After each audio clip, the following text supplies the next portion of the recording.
Hey folks, for those that join, we're just going to wait a few more minutes to allow any other attendees that are wrapping up meetings at the top of the hour to give them enough time to get in here. We appreciate your patience.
Folks, we're going to get started in about 2 minutes. We appreciate everyone's patience.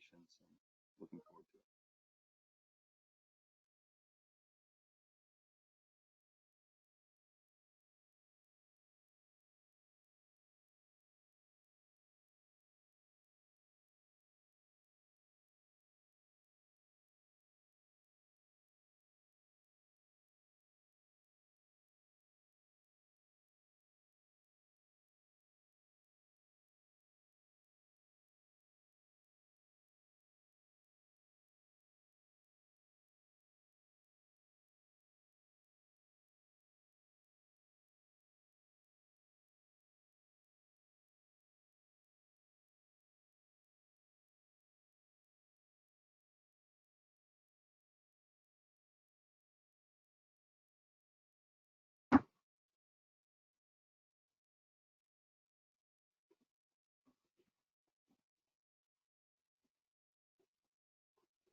I believe we're good to get started here.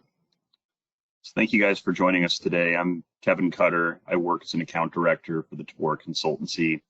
I'm joined by Justin Graham. He's Tevora's associate manager for our healthcare practice. So he oversees our Hitrust, HIPAA, compliance services. So as far as today's agenda is concerned, there's some changes that are coming to the Hitrust framework with the most recent release. So we're going to kind of dive into those changes, discuss key takeaways, kind of give an overview of the newest version of the framework, I1, kind of the differences in the recertification process and really where we've been helping our clients in the past and proactively where we're going to be able to help our clients moving forward with these changes. So we are one of the originally approved Hitrust CSF external assessors. We've been doing this for many years. We've got hundreds of successful engagements under our belt with the existing frameworks and obviously now looking to, I1. And Justin Graham is our Hitrust practice lead, so he oversees a number of these and a lot of the strategic engagements that we would do for a variety of different Tevora clients. And fair to point out that we actually are members of the Hitrust External Assessor Council. So they're actually leveraging the expertise of both Justin and Jason Lee, who's actually not present on today's session, to kind of drive future versions of the framework, and they take our organization's feedback very seriously. So it's something that we're quite proud of. So with that, I'll go ahead and turn it over to Justin, and he can dive into the meat of today's webinar. So Justin, go ahead. Yeah, thanks, Kevin. Hi, everyone. I'm Justin Graham. It's a pleasure to be here with you today to talk Hitrust I1, provide some keys to have a successful certification effort. Kind of in sticking with the agenda, I want to begin with providing a brief overview of the Hitrust organization. So Hitrust is a private organization that manages the CSF security framework. They were founded in 2007 and headquartered in Frisco, Texas. Just as a fun fact, that is also where I am originally from. They're the only universally recognized healthcare information security certification. They certify systems, not organizations, and they're governed by a board of directors that's made up from healthcare industry leaders. So when you look at the Hitrust board of directors, you'll see membership from EHR providers such as Epic, or payers like Humana. You'll see representation from. For today's webinar, I am going to go ahead and provide you with the key takeaways. So if you're taking notes, this is definitely the meat of the updates that I want to leave you with. I will go into depth on each of these, but just kind of starting with the key takeaways. The ability to submit version 9.6 I1 assessment objects will be disabled soon. There's some policy requirements for an implemented only assessment. Big differences in the I1 between versions 9.6 and the most current version 11. The requirements in the I1 have dropped from 219 to 182. And the introduction of rapid recertification for I1 is huge. So we'll go ahead and jump into some of the content here. Quick overview for the I1. The I1 certification was introduced in 2022, right at a year ago. It provides a moderate level of assurance as compared to its big brother, the R2 assessment. I really like the graphic here on the right that shows the difference in the certification options from Hitrust going from version 9.6 to the new version 11. So with version 11, you'll see the 3 certification options, the R2, the I1, and the just released E1. At its, I guess, simplest form, you can say that, we'll have a small, medium, and large, and the I1 assessment that we're focusing on would be that medium level. But really nice, and what is great about how Hitrust has positioned this is that all I1 requirements are now part of the core R2 requirements. So in jumping back to the graphic and putting some attention on version 9.6, you can see that it would be more difficult to transition from an I1 assessment to the R2 assessment, just because there's a lot of unique requirements in each one. Whereas now you can look at the E1 and the I1 as more of a stepping stone. So if over time, as an organization, your security program matures, you're able to move from the E1 to the I1, eventually into the R2, and have that same baseline of requirements. So I think Hitrust really got this right, and I like how this looks. In kind of defining, the R2, I1, E1, the I in the I1 is for implemented only. R2 is a risk-based 2-year certification. The 1 is for a 1-year certification, and finally the E1. This is cybersecurity essential assessment, again with a 1-year certification. One thing that I guess one of our looking at one of our key takeaways is that the I1 is an implemented only assessment. So traditional, Hitrust, the R2, you would typically test 3 maturity levels: policy, procedure, and implementation. With the I1, it's only implementation. There is an asterisk next to that, though, because some of the requirement statements in the I1 do relate to policy. So, for example, the I1 might test, do you have an acceptable use policy in place, right? So that would be an example where you do have to have a policy in place to meet the implementation of the requirement.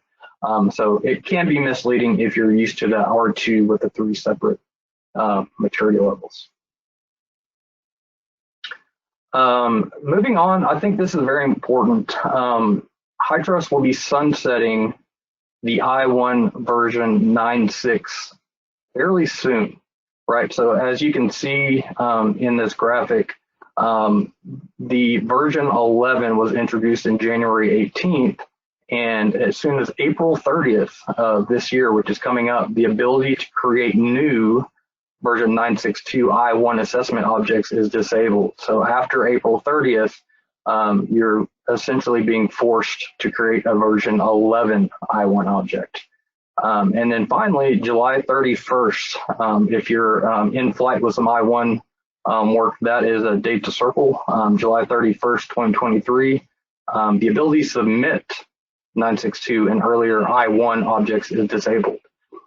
So kind of to put that into perspective, if you're still on a version of the I1 under 9.6, you still have some time to make that submission. Given that Hitrust allows for 90 days to perform, these validated assessments. If you back out from July 31st, 90 days, May 2nd is when you need to kick these off. So that's coming up really soon. So I think that's a key takeaway. Related to that, key differences between I1 9.6 and version 11. So this sunsetting of version 9.6 is going to trigger some organizations to shift from 9.6 to 11, right? So maybe for whatever reason, we're not able to meet that July 31st deadline, and we're going to have to kind of on the fly start preparing for version 11 instead of version 9.6. There are some differences in the requirement set between 9.6 and 11 that you need to at least understand. So between 9.6 and 11, the requirement count dropped from 219 down to 182 in version 11. So that's a 37 requirement difference. But it's not just removing requirements. So in version 11, some requirements were added, some were modified, some were removed. So it is a greater difference than just the 37, taking 37 off the top. So that's something to keep in mind. If any of the sunsetting of 9.6 is going to impact your certification efforts, be prepared to look at the differences between 9.6 and 11 closely to make sure you're able to meet those requirements. Moving on here, rapid recertification. So with the release of version 11, Hitrust is now offering a rapid recertification for I1 certifications. So the I1 certification is valid for 1 year. And before version 11, you would have to repeat the full assessment every year. So if you wanted to maintain your I1 assessment year over year, you're going to have to repeat the full assessment. But with version 11, we now have a rapid recertification option, and it really is more of the flavor of the traditional R2 validated assessment, where on even years, we have an interim assessment, which is more of a lightweight health check. With the recertification, the rapid recertification, we're not having to test all 182 requirements. So at the anniversary, we're going to test, 4 subsets of controls. The first being requirements introduced due to version change. So if we get certified on version, let's just say 11.0, and at the 1 year anniversary, Hitrust has released version 11.1, and just for sake of conversation, let's say that added 3 requirements. We're going to pull those 3 requirements, and those are going to be required to be tested at the anniversary. They're also going to do a sample of 60 requirements for scoring. So these will be randomly selected requirements. It's a lot nicer, cleaner just to be able to test that sample of 60 versus the entire 182. We're also required to review any NA requirements and include any requirements that have a corrective action plan wrapped around them. So all in, you're looking at approximately a third of the statements that are required to be tested as part of the recertification efforts. As you can kind of see in this flow chart, there are some caveats to that. So when we test this, approximate 1/3 of requirement statements, if 2 or fewer requirements had scores drop, lowered scores, that's the trigger where we can just submit the recertification. But if there's more than 2 requirements that had lower scores, there's different options. So you can see with 3 or 4 lowered scores, we'll have an expanded sample of requirement segments. So now, the sample of 60 requirements, we'll pull in another sample. And then from that subset, if you have 5 or few lowered scores, you can submit it. And then I guess looking at the bottom of the flow chart, if we test the sample more than 5 scores lowered, Hitrust will require a full assessment, full I-1 assessment to be completed. This is good though overall. I think that this introduces a lower level of effort if you think of your longer term Hitrust roadmap, that on even years, instead of testing against the full 182 requirements, it is a smaller subset. So over time, I think that will save organizations a lot of effort. From here, I kind of want to pivot and just talk a little bit about Tevora's methodology. This is really our tried and true Hitrust methodology. It really doesn't matter what certification that you're looking to obtain, whether it be an E1, I1, R2. It has to start with a gap assessment, right? You need to know what requirements are in scope. You need, some expertise in helping you scope these.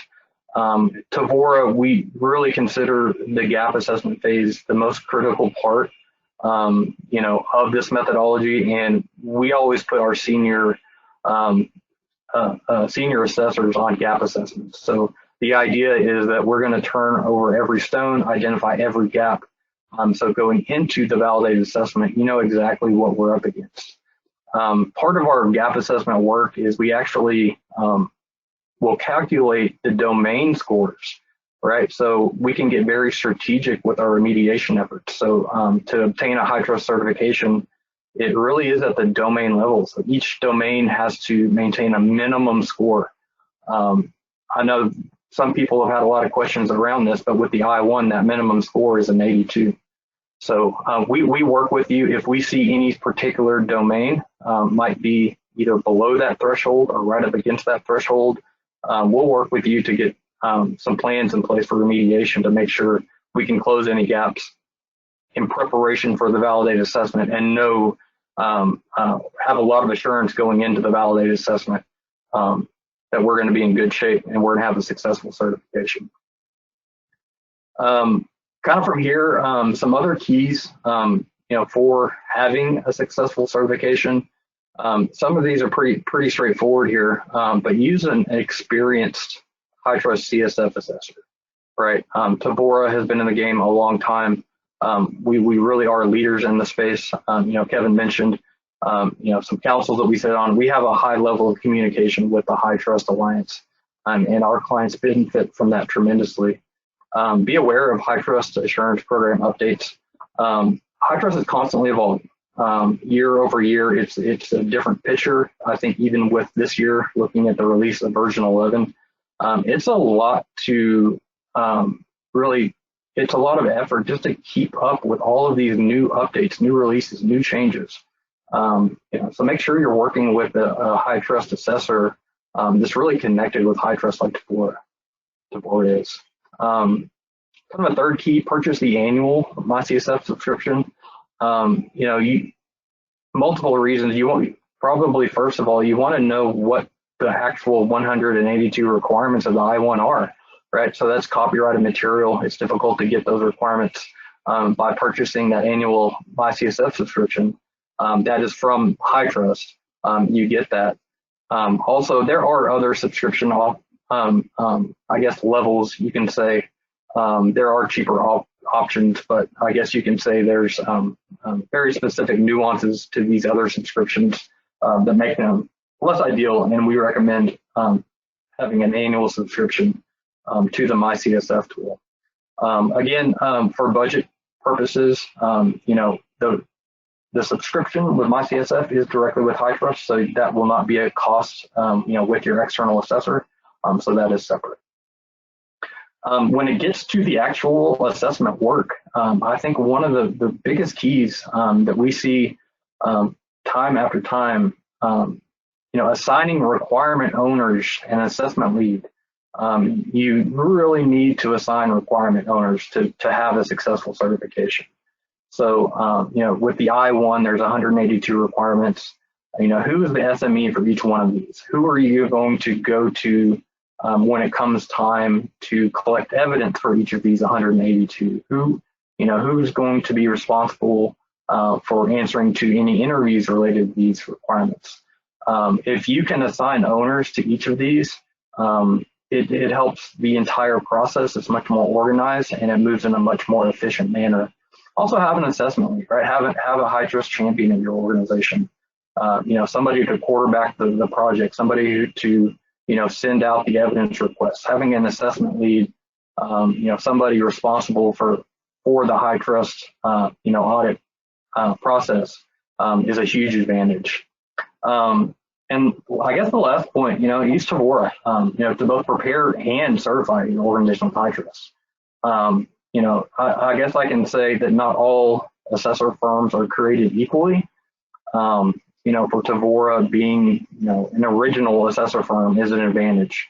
Having a dedicated Hitrust team is an advantage for Tevora. Probably the biggest advantage is our relationship with Hitrust. We have a long, very strong relationship with Hitrust, and that's a distinct advantage for Tevora.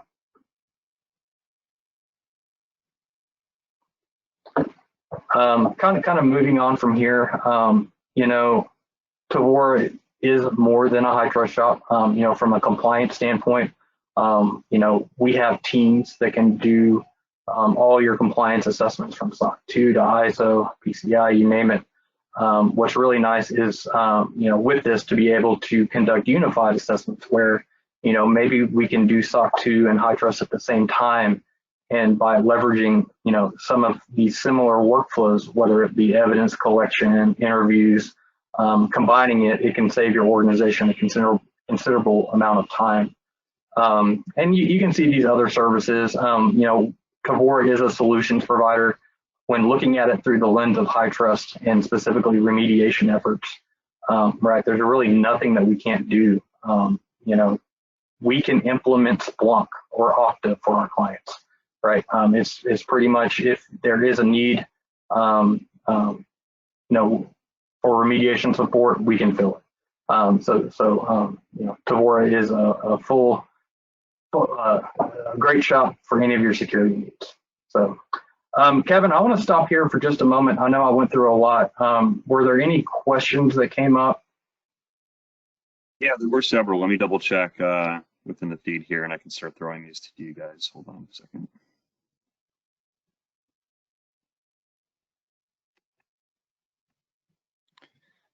Can you hear me okay? So the first one that went up was, so did Hitrust jump from a version 9 to a version 11? Yeah, that's a great question. What happened to version 10? So I had the same question, and with Hitrust, they were on version 9, and for a long time they were working towards, pushing out version 10, and that was going to be the next significant update. But what happened? Essentially, version 10 was the framework for version 11, and it basically came down to their development team use version 10 in their DevOps. So it was more just a DevOps environment change. So it was significantly easier for them just to release 11 instead of 10, since it was part of their DevOps. So that is interesting, and yeah, they just kind of skipped over 10. Got it. And then another one, is the QA process the same for the I-1 by comparison to the R2 assessments? Yeah, that's a really good question, the QA process.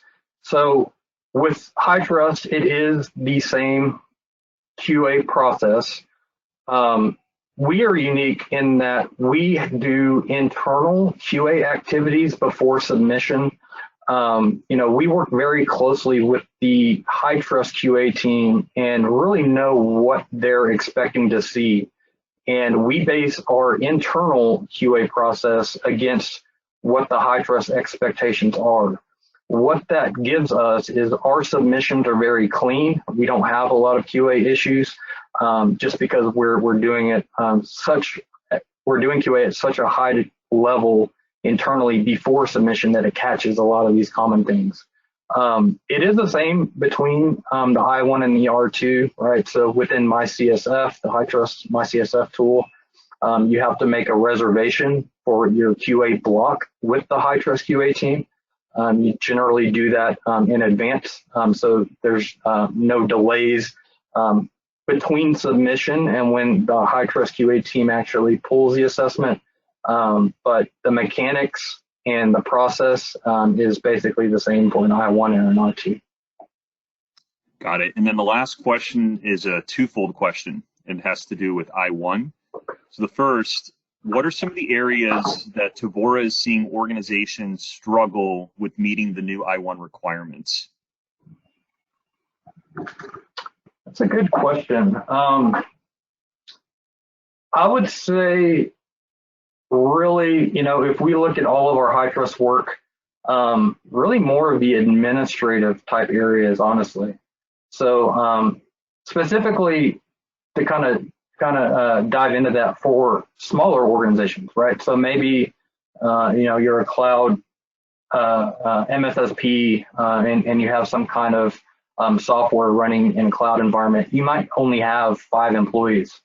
And a lot of the administrative type requirements we find are more gaps in administrative type controls are more common, things like third-party management or IRDR, even when it comes to processes around onboarding new hires, right? A small organization might only onboard 1 employee a year. So that process and that documentation might not be up to the Hitrust standard. So I would say overall, the administrative type requirements is where we see a lot of gaps. And just to add to that a little bit, I think configuration management is always a little tricky. Hitrust has some pretty specific requirements around change management that unless you're specifically aligning with the Hitrust CSF framework, there could be some gaps there. So yeah, really all over the place, but I would say administrative requirements do surprise some organizations. Got it. And then the other twofold portion of the question, can you leverage inheritance in I1 assessments? Yes, that's a very good question. You can leverage inheritance for I1 assessment. So Hitrust has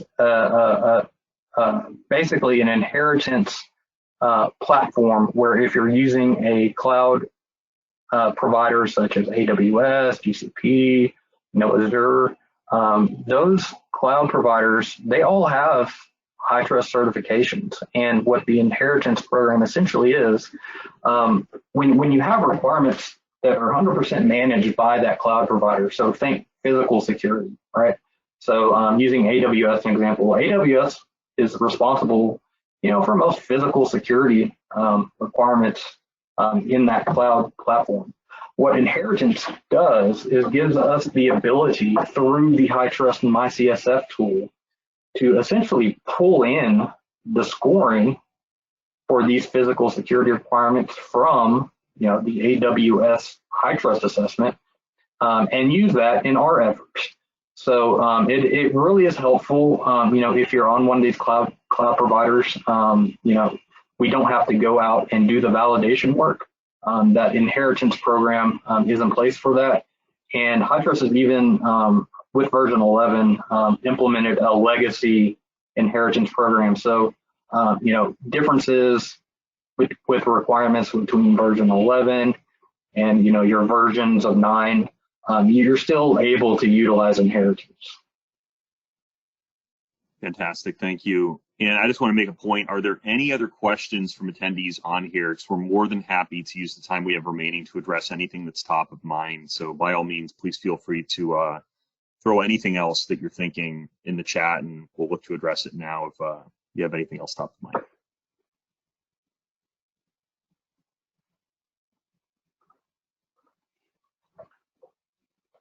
Yeah, Kevin, if there aren't any other questions, I just wanted to kind of put my contact information out there.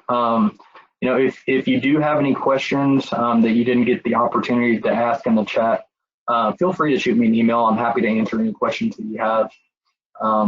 And just want to say thank you for joining today. I hope that some of these takeaways on the I-1 were helpful on your Hitrust I-1 journey.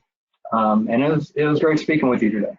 So yeah, fantastic. And I could say in closing too that the session is recorded. So if you have others on your teams that you would like to review the content from today's webinar, if it drives questions from those individuals, by all means, reconnect with us. Your Tevora reps are going to be in touch here probably within the next several days, potentially before the end of the week. So thank you all for your time. We appreciate it, and enjoy the rest of the week ahead. Thank you, everyone.